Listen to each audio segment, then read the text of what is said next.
Welcome to the Cinderella podcast, where we watch and review every Cinderella adaptation we can get our hands on, discussing the same story over and over until we slowly go insane.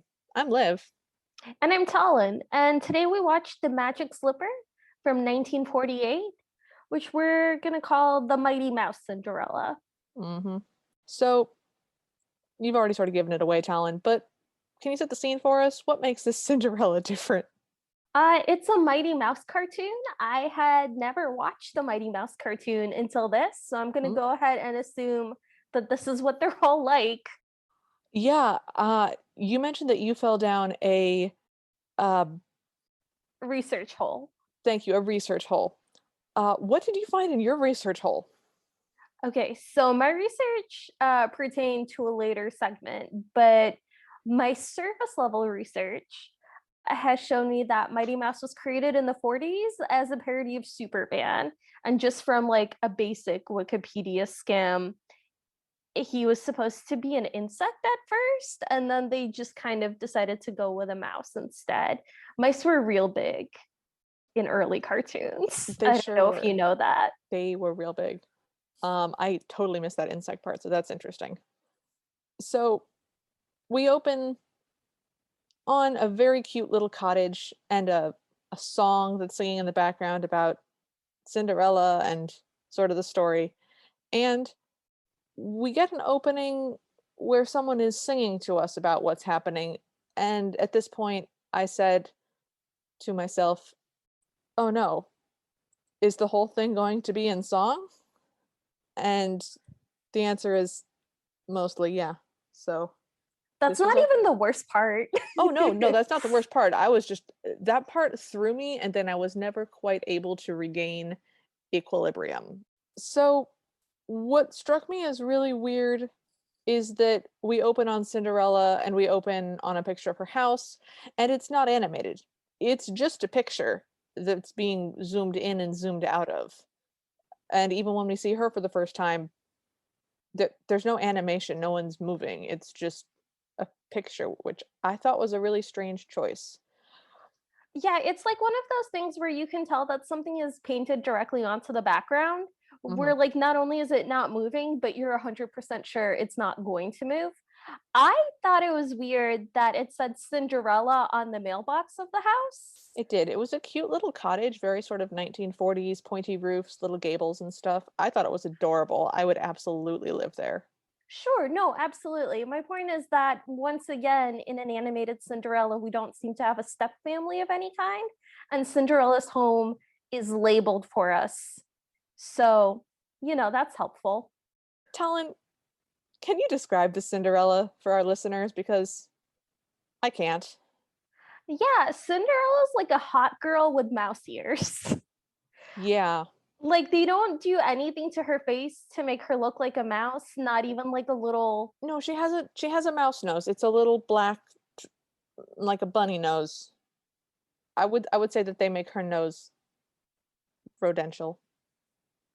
Okay, so she has like mouse ears, I guess, and then like a completely human body, a mostly human face. Like it's not like Mickey Mouse where like her nose sticks out or anything. No, she has a faintly mouse-like face, or nose, sorry, faintly mouse-like nose. And her ears are supposed to be mouse ears, but they're set way too far back on her head. They're way too big and they're way too hairy, so they look like koala ears.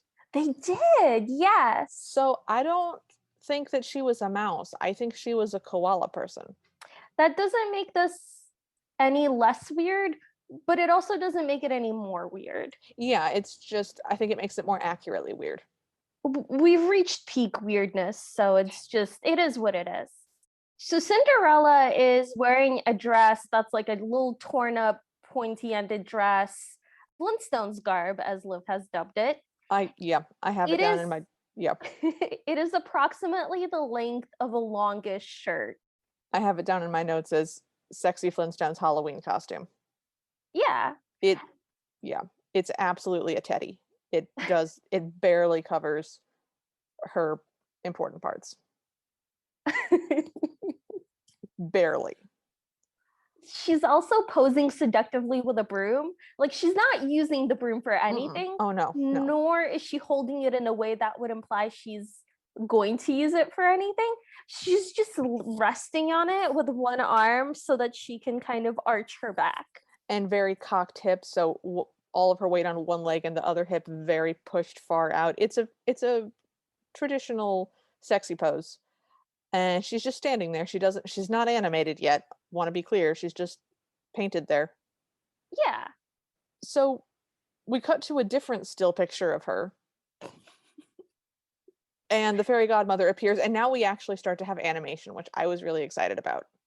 It is very exciting when your animated cartoon finally has animation. Yep. So the fairy godmother is my only note for her is yellow. She's yellow and she's see-through. She had like a crown, her magic wand had a star at the end. It happened very, very quickly because what's happening is the song is like, hey, you remember the story of Cinderella? Well, this is it. Her Mhm. fairy godmother heard her, and soon she was off to the royal ball. Yeah, That's that's it. it. That's it. That's all we get. So she taps Cinderella on the head, and a glowy white dress kind of fades into existence over her rags. I did like the dress.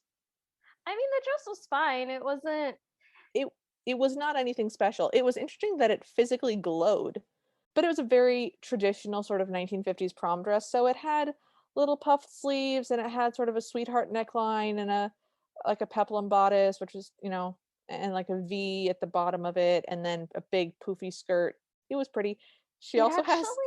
bloomers that go all the way down to the ground that are super frilly. And she's wearing the bloomers that Betty Boop wore before they got tiny.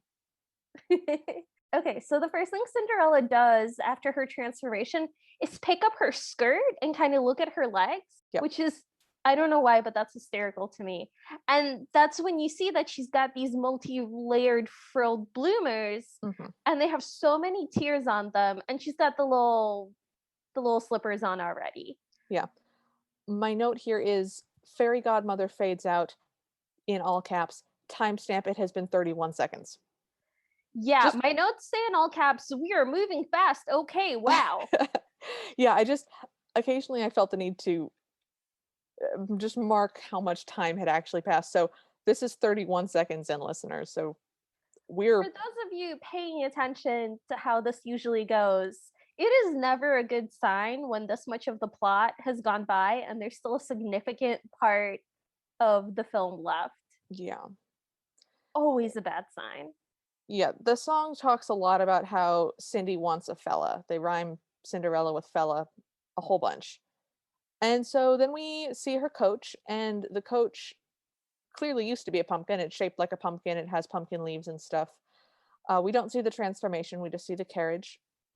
It's a nice carriage. It's got a door with like a pointy roof, and it has leaded windows, which is really pretty. I like the sort of individually set window panes. I like that look. Um, there are two coachmen who are human. And Talon, would you like to describe how the coach moves?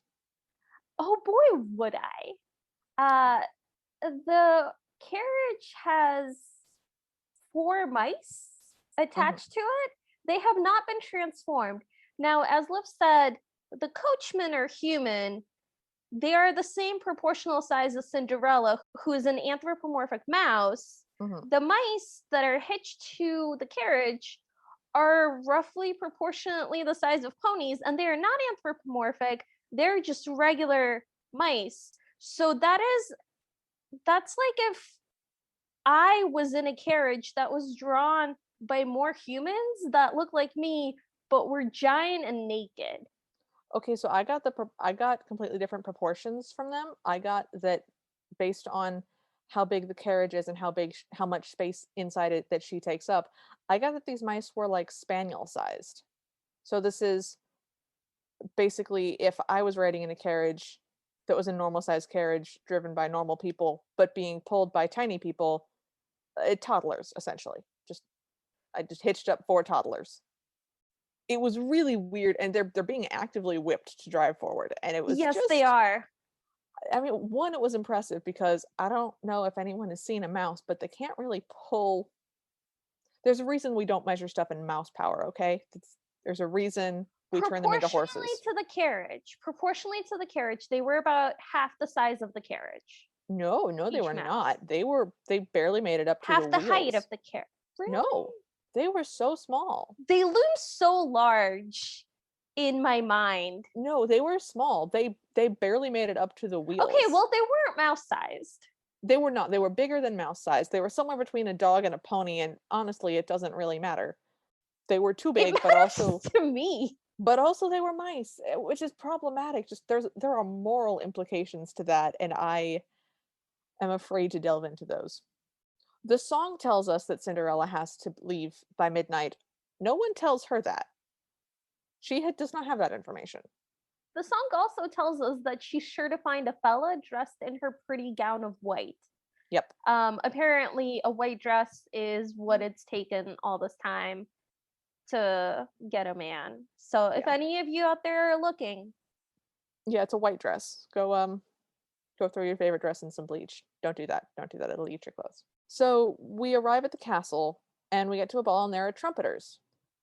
They're in Renaissance outfits. They're wearing little poofy pants and doublets with little poofy sleeves, and they have curly trumpets which they blow straight. They're also wearing giant yellow rubber gloves for reasons that aren't explained. they also have all three of them are identical and they have these black page boy haircuts. Yes. And they also smush their faces completely in order to blow on the trumpets. Like their faces just disappear. Yes. They have little pointy boots as well. And what I'm very pleased to report that when they blew on their trumpets, their pants stayed on. And I still appreciate that. We shouldn't have to have this as a requirement, but we do now. We do. This is boilerplate. This is one of those things that you shouldn't have to have in a contract, but you do. So then there's this big announcement of Cinderella, Which is the which first spoken word. That's the first spoken word we get in this is an announcer saying Cinderella. this is weird to me because the entire point of Cinderella is that the prince doesn't know who Cinderella is, and also nobody knows who Cinderella is. That's a pretty key component. So why would you have an announce anyway? It's fine. I'm That fine. that part was weird, but I just sort of blew on past it and just did not focus on that. So she comes in, the room oohs and ahs. The other people in the room, who by the way are all humans, they're not even pretending to be other animals, they're literally people. They are not animated at all, which we have seen before. We've seen before in other animated movies where the background is just not animated. But usually it's done in more of a dreamlike quality, and this is very clearly not that. It's just we didn't animate this. This is just not animated. Well, it's not just that. The background is painted in a slightly different style than the rest of the animation. Yeah. So not only are they painted, like they look very visually different, and Yes. it's like adding insult to injury. Like It's very you flat. know they're not gonna move, but they don't even look like they belong in the same thing. Yeah, no, I was upset about that. So another announcer, or possibly the same one, we didn't see the announcer, announces the prince and announces it in such a large bellow that you find out that he's wearing a crop top and his shirt just comes up and reveals his belly, which I was also mad about. And I think that he was a mouse. I don't know what he was, but when he leaned backwards in order to bellow, you could see the bottom of his face and he had really intense jowls. Yes. And they were kind of like pit bully jowls. I don't know if Yes. that's a mouse thing necessarily. That I don't that's not a mouse thing, but we've already established that this movie doesn't really know what mice are. So Well, that's true. So he yells, "Hail to the prince!" And like five different sets of curtains open up. no, what happens first is the Looney Tunes music starts. We've had very sort of slow swing, and all of a sudden we just get like do do do do do do do do do do do do. It's crazy out of nowhere. We just get this genuinely cartoon music. It's bizarre.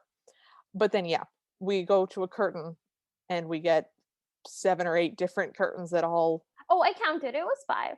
it was 5. Okay, I'm exaggerating. I apologize. So they come up in different ways. There's like horizontal, vertical, diagonal, and then a trapdoor appears, and the prince rides up, and he's facing the wrong way.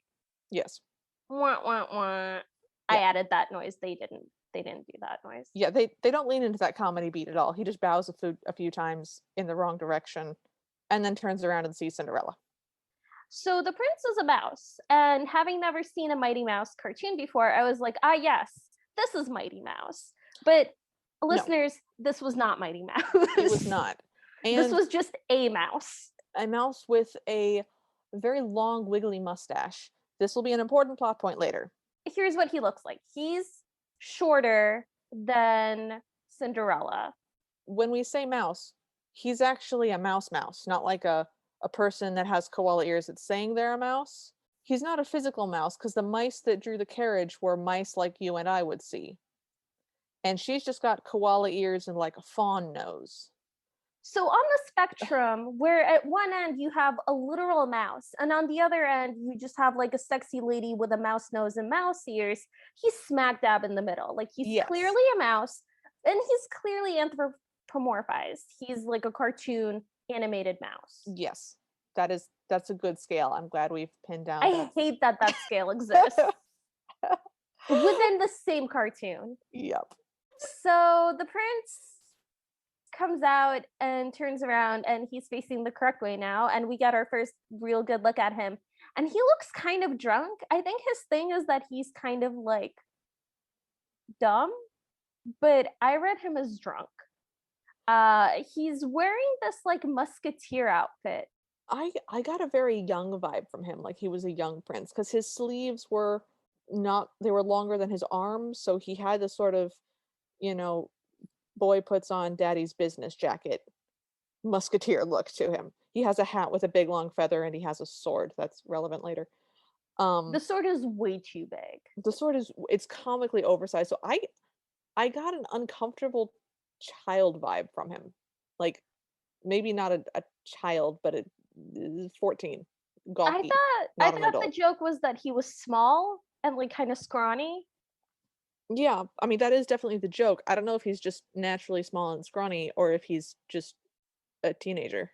Either way, so he's got this yellow wig with the low ponytail, and like Liv said, he's got this big mustache, and he's standing with his arms sort of like really like swinging low, and that's Yes. partly why his sleeves are going over his hands, because there's no tension in his shoulders whatsoever, which I see as a drunk It physical does mannerism. yeah, it does definitely also read as drunk. It's very wiggly.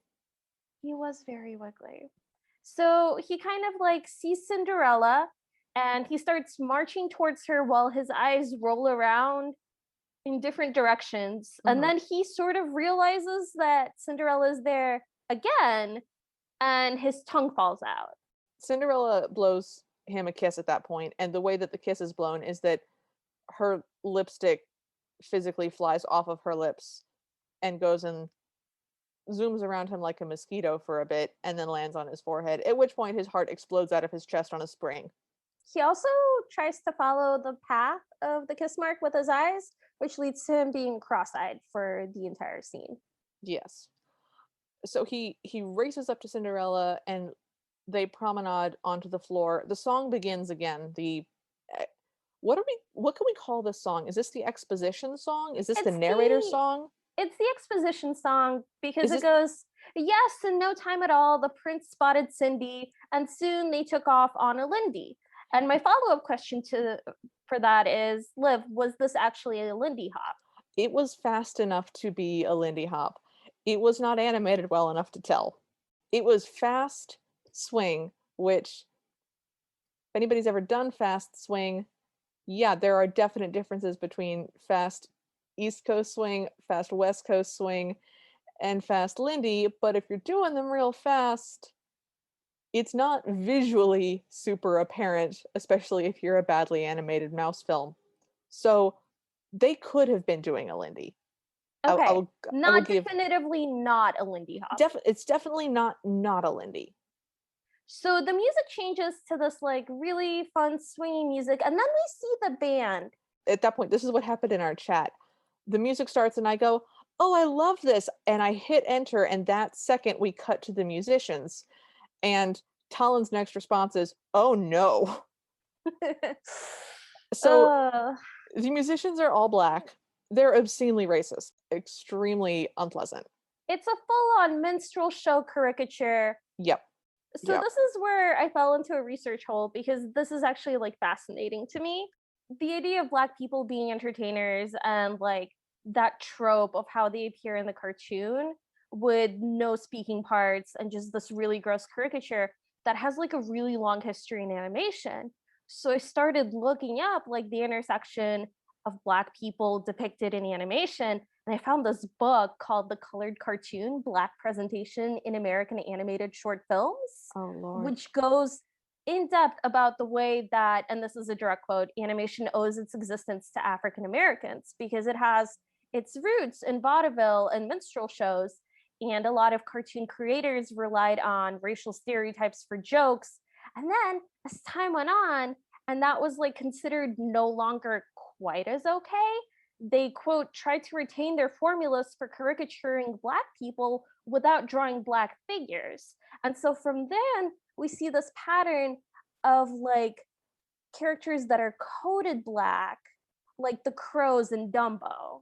Or like King Louie in The Jungle Book.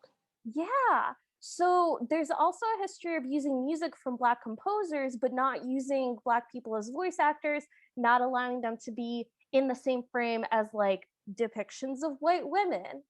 And of course, there's also like this long history of black people not being hired to be animators. And I looked him up, he's so interesting. Frank Braxton, he was the first black animator and he broke that color barrier in like the mid 1950s. So what we're seeing here in this cartoon from 1948 probably was using music from actual black composers and then caricaturizing them, not like paying them for speaking roles and not hiring any black people to work on this in any way, shape, or form. And that's what I've been doing. I was wondering what rabbit hole you fell down. Yeah. Betty Boop is actually based off of a black woman, her design, Yes. and a lot of her music and her dancing styles as well. Yeah, going into music by black artists and especially like black blues singers from the 20s and 30s is a fascinating dive into sexual liberty where it was illegal to be sexual. You could be arrested for walking on the street as a woman, just as a white woman. You if you were out with another woman, there were times in our country where, "No, we think you're a prostitute, you're going to jail. I'm literally buying groceries, my dude. Doesn't matter. You were out with another woman and I was sexually attracted to you, so you're a whore." So, for black women, which obviously anything that happens to white women happens to black women, super much more and worse and earlier and longer. So, for black blues singers in the 20s to be just boldly reclaiming their own sexuality with some hilariously sexy songs, it's it's really beautiful and it's really powerful, especially given the time that it was in. I'm just gonna deep dive into blues music now. I don't want to talk about the rest of this. Well, I actually have a follow-up Betty Boop question. Yeah, So I know she has at least one cartoon that features Cap Calloway, but I think maybe more than one, yeah, right? there are several. How is Cap Calloway represented in it? Because he sings during it and like you hear his voice, but do you see a person there? So this is a difficult question. He sings, and the cartoons are very obviously and very well mimicking the way that he danced, which was a very unique, kind of boneless, wiggly type of dance that he did that was just it's iconic Cab Calloway. But he is not ever depicted as a black person. Or like in one of them he's a skeleton. So there's Mhm. a skeleton that is I dancing and doing remembered the skeleton, there's a yeah. ghost and a skeleton, and then there's one where he's a walrus. I have not seen these since I was, you know, too young to understand about racially coded things.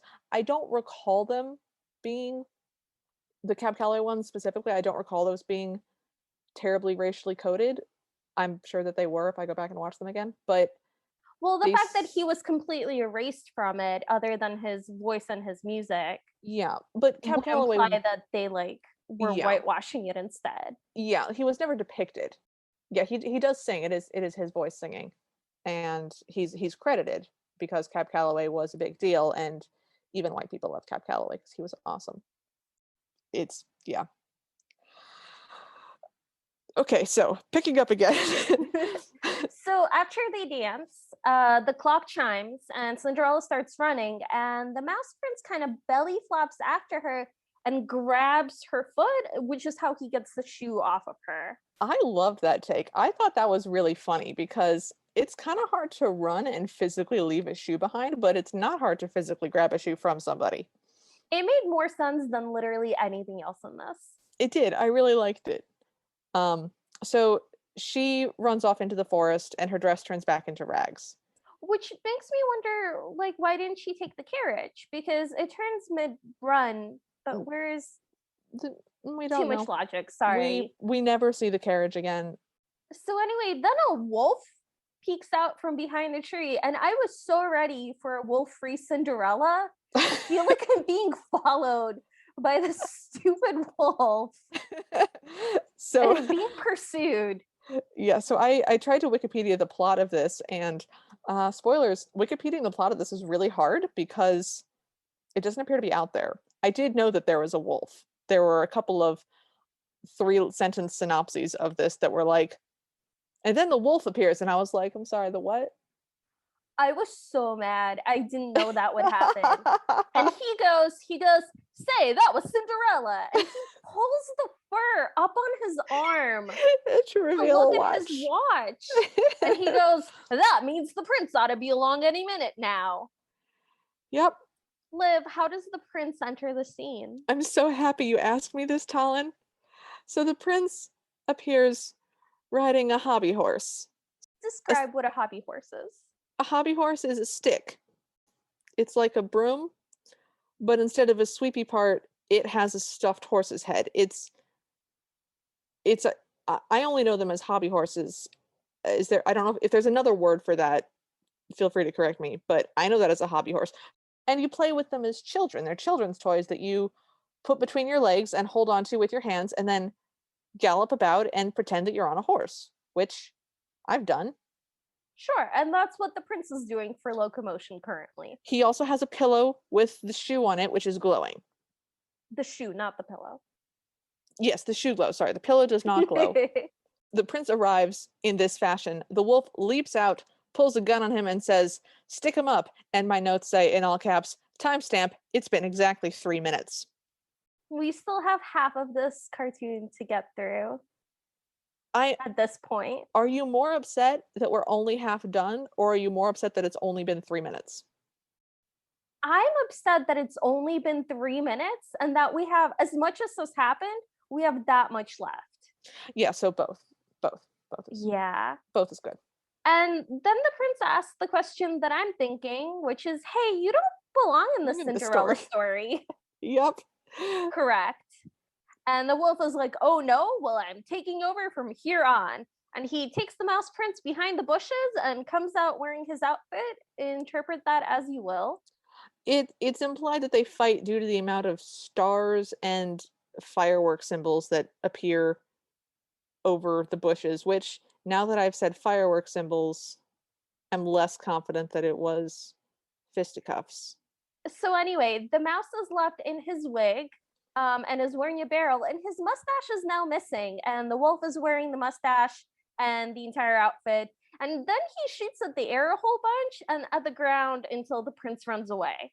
Yes. Which seems a little over the top to me. Yeah. So the wolf then rides the hobby horse over to Cinderella's house, knocks on her door, and says, I'm oh, sorry. Cinderella. No? I'm sorry. You just said rides as if he's not running the whole time with this hobby horse just between his legs.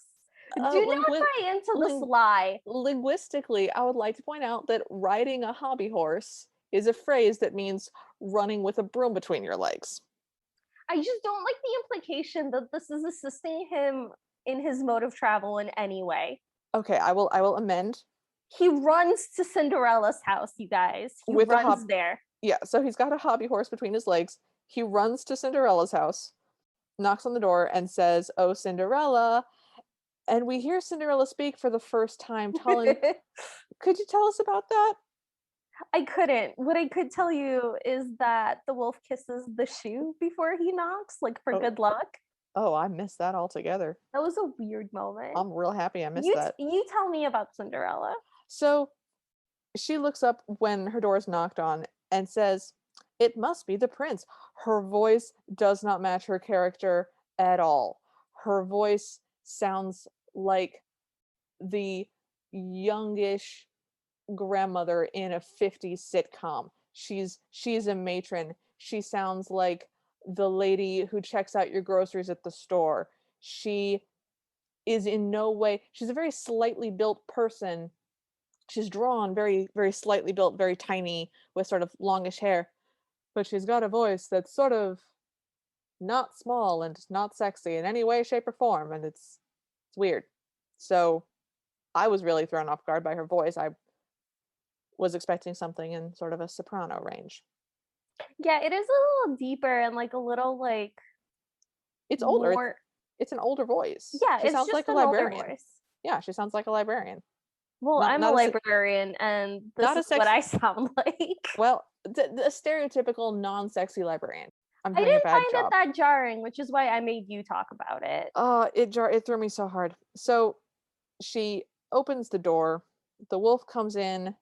His mustache in this process falls off his face for a second and kind of starts floating down like a jellyfish, and he catches it midair and sticks it back onto his face. He does. I'm sure that you wrote down all the words. I did I not. did. I did Okay. write down all the words. So feel free to interject when I miss the words, but he leads her to a chair and goes to put the shoe on her. And as he puts the shoe on her, her dress, her pretty white ball gown reappears magically, which that was strange. So here are the things he says in my best attempt to match his accent, which could have been either French, Italian, or Russian. The Yeah. jury is out. Can you do a Russian accent? I'll do a Russian accent. I can't do accents, so I'll I just mean, do it in Russian. yeah. I'm gonna cut all of my attempts, so you're not gonna know what they sounded like, but just they were all real bad. I'm gonna go ahead and do this with a Russian accent. My dear princess, I have come to claim you as my own. That is really close to what it sounded like. It sort of morphed into a Frencher accent by the time he was done talking, but that's exactly how it started. He also did like a chef's kiss and went, you are so beautiful. Yeah, and that was in an Italian accent. So it was clear that he also did not know what accent he was aiming for. So Cinderella kisses him and the mustache gets stuck to her face. Which I actually really liked. I That thought was that pretty was funny. I thought that The- was cute. I also like that she like leaps on him to kiss him. oh yeah, no, she's very forward. I liked the equality. So the wolf is doing all sorts of the girl just kissed me animation shenanigans, He's got and hearts coming out of his chest. He yells he's Yahoo. he's bouncing, and she realizes the trick at this point now that she has a mustache on her face. Well, he Oh, ends it by panting a lot, and it is very like canine. Talon, are you suggesting that the fact that he's panting is what clues her into the fact that this giant wolf is not a scrawny drunk teenage mouse? Listen, if one little mustache on the front of his face could cover that up for her, I'm not basing anything on visual cues anymore. Do we think that she's blind? I mean, she could be blind. She could be. We get no indication that she's not blind. Anyways, so she realizes the trick at this point. She takes her mustache off and yells, "You're a wolf!" and runs away. She states rather calmly, "You're a wolf," and then runs away. She points at him as she does it. She does. We then get the traditional wolf chase shenanigan sequence to the music of Decamp Town Ladies, which I was also not real happy about. Yeah. So he goes Yahoo, his legs become wheels, and he like drills through the door with his face, Yep. then runs into one of those half doors where the top door is still there. So his legs keep going and his torso stretches out and he snaps back. Meanwhile, Cinderella grabs the hobby horse. The wolf follows her on another hobby horse, shooting his gun into the air again. That is what happens. They then pass the barrel that the wolf stuffed the prince into, And the prince runs to a telephone pole nearby that has a telephone attached to it. One of those old-timey ones where you pull off the earpiece and then talk into the mouthpiece. We visually pan up the telephone pole, and we see that it is connected with wires to a bunch of other telephone poles that are on clouds. So literally it's the cloud. I loved it. It keeps going up and up into the air with more and more telephone poles on clouds. And at this point, I was like, is he calling God? Is he calling the fairy godmother? I forgot what we were watching. Neither of us have watched a Mighty Mouse cartoon, so there was no indication to us that anybody else was going to be introduced, 3/4 of the way through this film. I was still under the impression that the sloppy mouse prince was Mighty Mouse. Yeah, he's not. This is where we meet Mighty Mouse. Talon, do you want to take Yeah, us through this fever dream? sure. So Mighty Mouse kind of appears taking the call, and he jumps down on skis, and he skis down some clouds and then down a rainbow, and there's the bit where the rainbow ends and he uses it as a point to jump off. During all of this, Cinderella runs off a cliff. Again, runs because she's Yep. not on a horse. Yeah, she physically runs herself off the cliff. And nobody does anything about this No, for a she. really long time. Yeah, yeah. So Mighty Mouse lands on the wolf with his skis, which drives the wolf and the hobby horse deep underground. And then the wolf's head pops up, and then the hobby horse's head pops up. And there's like two little pop, pop sounds, and it's kind of great. At this point, we find out that Mighty Mouse can fly, which makes the entire ski scene completely superfluous. Very confusing. Yeah. So the wolf pulls out a sword and starts trying to fight Mighty Mouse. And Mighty Mouse curls up into a ball and just bounces on the sword for a while. Oh, I And missed then that. he takes it and pulls it back and flings it in the wolf's face, and it hits him a whole bunch. Hmm. And then the boinginess of that, somehow we wind up with it gets stuck in the dirt and it boings the wolf back towards Mighty Mouse, who is just standing there with his fist held out. It occurs to me that we have not visually described Mighty Mouse. I think we should do that now. He's a superhero mouse. He looks kind of like Chuck E. Cheese, but like in a generic superhero outfit. So he's wearing kinda? a full body bright yellow leotard with red panties and a red kerchief around his neck and a red cape. I have that he looks like if Mrs. Trunchbull from Matilda was a young mouse. I mean, if you say so. He's very weirdly proportioned. He's much larger through his chest and shoulders than is physically possible in any way, shape, or form. So he looks kind of almost triangular. He's a very buff mouse, Sure. but not very tall either, No, actually. he's quite short, actually. And on the scale of like real mouse to Cinderella mouse, he's a little bit more anthropomorphized than the prince, but not by much. Okay, I would agree with that. So we then cut to what I found to be the most upsetting scene. Yes, Uh, after the very racist stand. yes, I would like to just state moving forward that the racist part is obviously the most upsetting. In terms, so minus that scene, this is the most traumatic scene that happened. I was not prepared for it. There was no way to prepare for it. I wrote in all caps. Meanwhile, Cinderella is holding onto a branch and her hobby horse is still between her legs. Oh my god, it is neighing in terror. My notes, which I'm going to read verbatim now, is we cut to Cinderella, who's holding onto her stick horse and hanging off a branch. The stick horse is neighing and whinnying in terror, and I hate it. So we're literally writing the same thing because that is the only way to describe what's happening. The horse is now animated. I had to pause this to write this, and I paused it on, and it froze on a frame that you can clearly see the horse's expression. This And horse is in anguish. I don't know what was happening with the person who animated the horse's face that day, but that person must have been going through some serious, serious trauma because it is the most grief-stricken animation I've ever seen. The And most, it's not just one neigh. It's oh no, continuous. it's That horse screaming. keeps going. This is a horse screaming in terror. This is a horse that has, if this was a live action movie, this horse would have fallen off a cliff and broken its leg and is just shrieking and you have to kill it to put it out of its anguish. But it's a This stick. horse understands the concept of death and Yes. mortality. Ooh. So fortunately, that only goes on for a short period of time.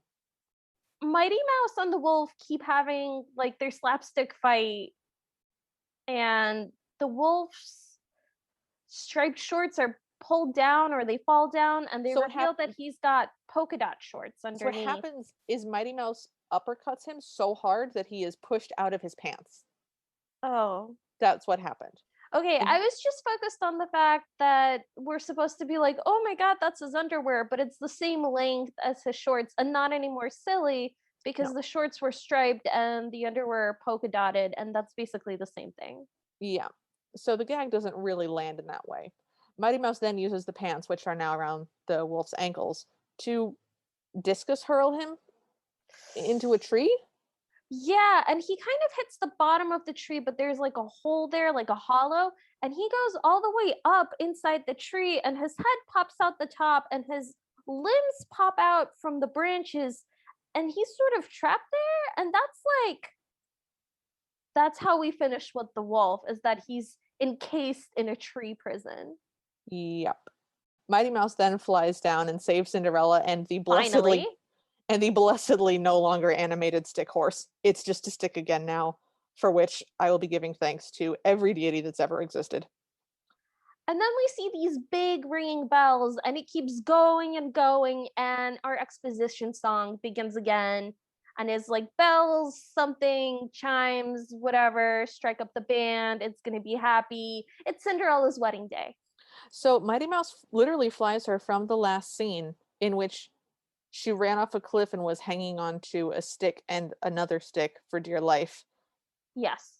in a pretty white dress. He flies her from there to a balcony in the castle, and then we fade back to the ball, and she and the prince are continuing to do their probably a Lindy Hop really fast. Yeah, I wanted to ask, did that look like the same dance as before? Because it looked like It they reused the animation, which is my personal pet peeve.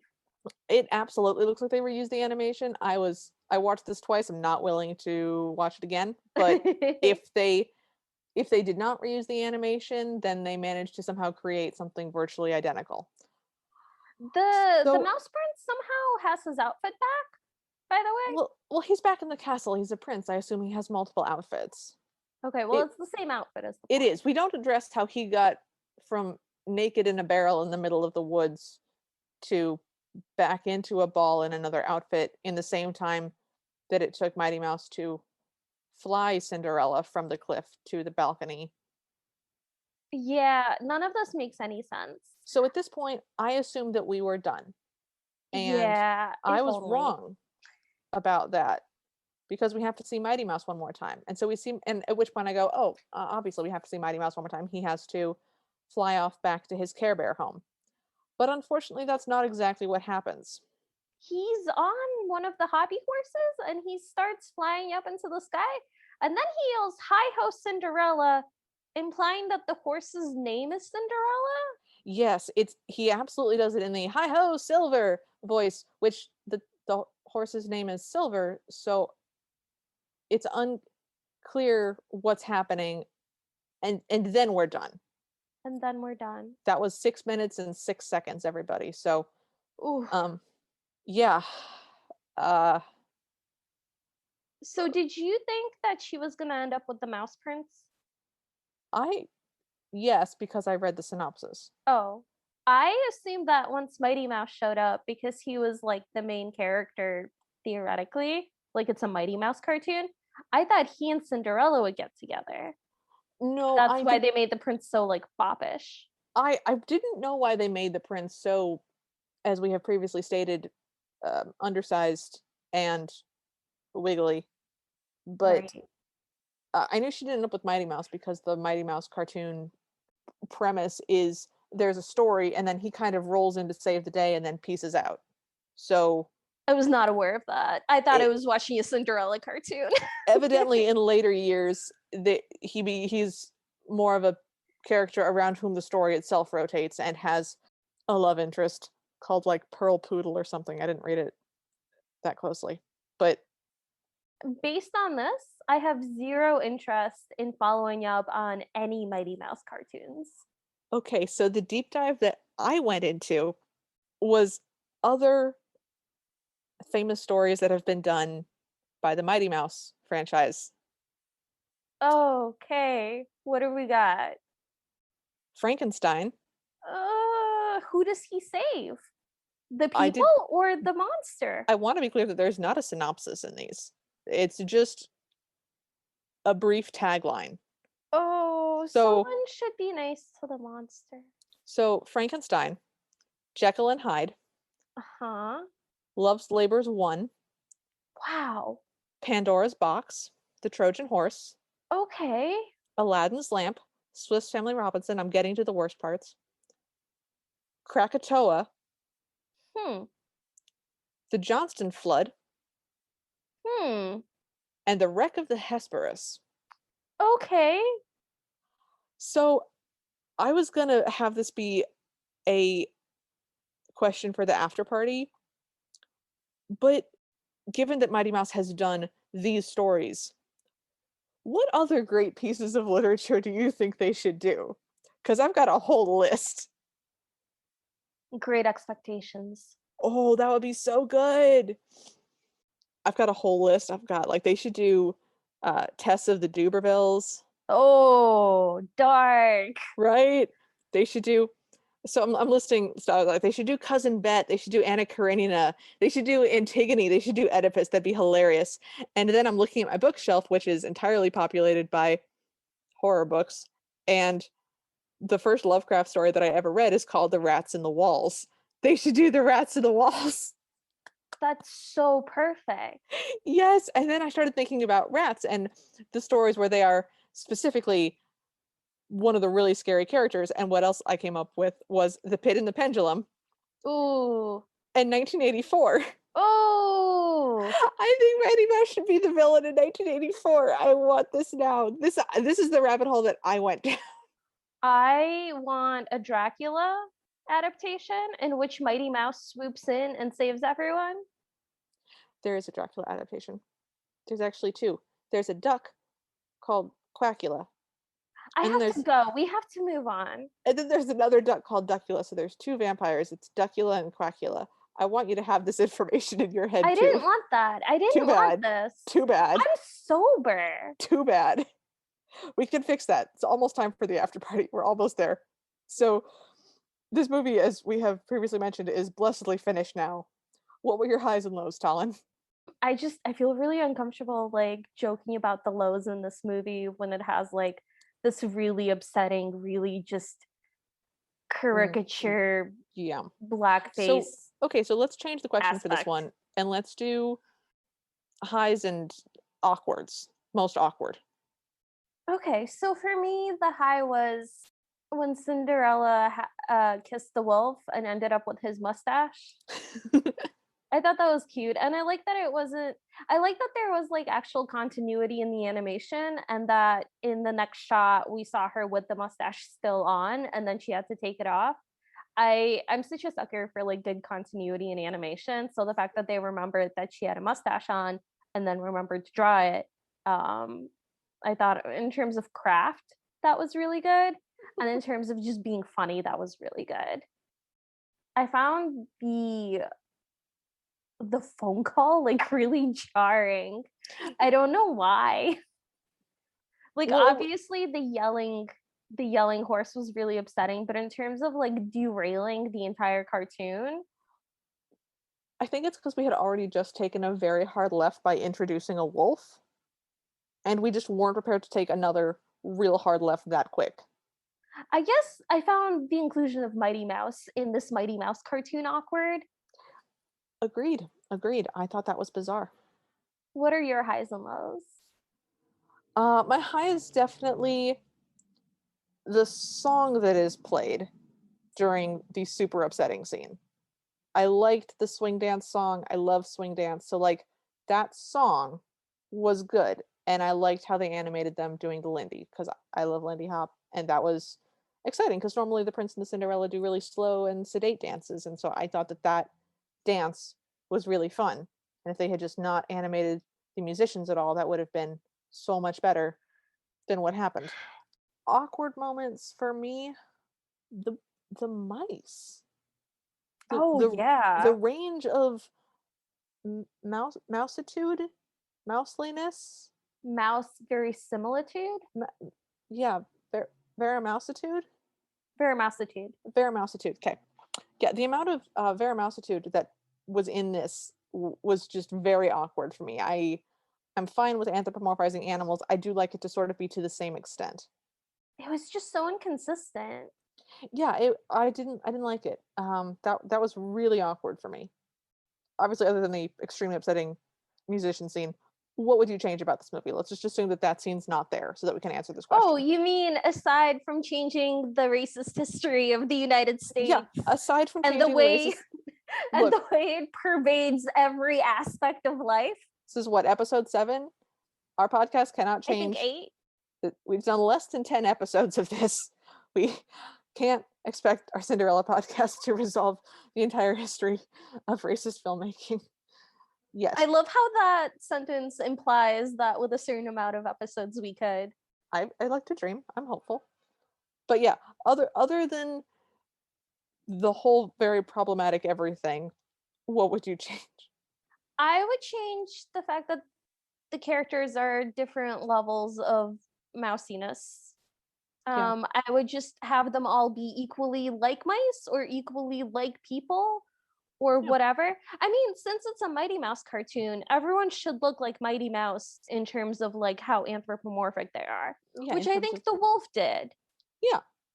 Well, and so the thing is, I don't know if you've seen. I know this is a modern cartoon. I don't know if you've seen the Rescuers or the Rescuers Down Under. Yeah. Yeah. So those are just mice. They're mildly anthropomorphized. I mean, they wear hats and coats and stuff, but Hmm. they have But they mice still face. look like mice. Yeah, they have mice faces and mice paws, and they have whiskers, and they're it. That's how you do. This is a sexy mouse. This is a lovely mouse, and this is a love interest mouse. I didn't mean to say sexy. I'm sorry. This is like a she's the love interest mouse. I don't know what to tell you. She's Bianca. I Okay, loved okay. her. I'm sorry. I just Just like I'm uncomfortable. you're making a real judgy face at me right now. I am. You are. What would you change? Honestly, I would get rid of Mighty Mouse. I would just remove the whole Care Bears wannabe element. Are you saying that you wish that this was a straightforward Cinderella cartoon on the Cinderella podcast? I would have liked it if this was just a mouse-based Cinderella instead of a Mighty Mouse-based Cinderella. Yeah, I didn't feel the need for like a superhero to swoop in and beat up an No, antagonist that was also just randomly added. if you don't have a step family, you got to get a villain somewhere. I'm So, starting to get weirdly used to the idea of a wolf being like a villain in Cinderella, and I feel like this is burrowing into my subconscious to the point where in future episodes, if we like watch something and there's no wolf, I'll be like, oh, why wasn't there a wolf this time? so do you think that in Cinderella adaptations that have an extra villain thrown in, do you think that they're just not bold enough to physically put a wolf in as the villain, but they know that they have to have another bad guy? Yes, I think all live action adaptations should hire like an animal trainer to bring Mhm. a wolf to set, and Yeah, that so wolf should be the villain. yeah, so instead of Candy Cane in A wolf, oh, it a should have been real a life wolf. wolf, Yeah, and instead of the a bald wolf guy, that's gone viral. it's got rabies. No, like the wolf went viral for doing something cute or interesting Oh my gosh. Oh, on and the internet, and he now has to he has sing to with it. like sing to the wolf or something. Yes. So, Talon, do you think our listeners should watch this? No, I if you're interested in the history of animation and the way that it does shape and has been shaped by racism, I think that there's better examples out there. Yeah, I don't know that this is the one. yeah. And if you're interested in just good animation, then this isn't that. No. If you want, So, yeah, if you want to watch a movie where there is a wolf bad guy, watch Swing Shift Cinderella because that was better animated and had a wolf. So, yeah. Yeah, I don't think people should watch this. I don't think it's interesting enough Yeah, to this be is studied for just yeah. historical purposes. Yeah, this was a weird combination of very upsetting but also very boring somehow. Liv, what grade are you giving this?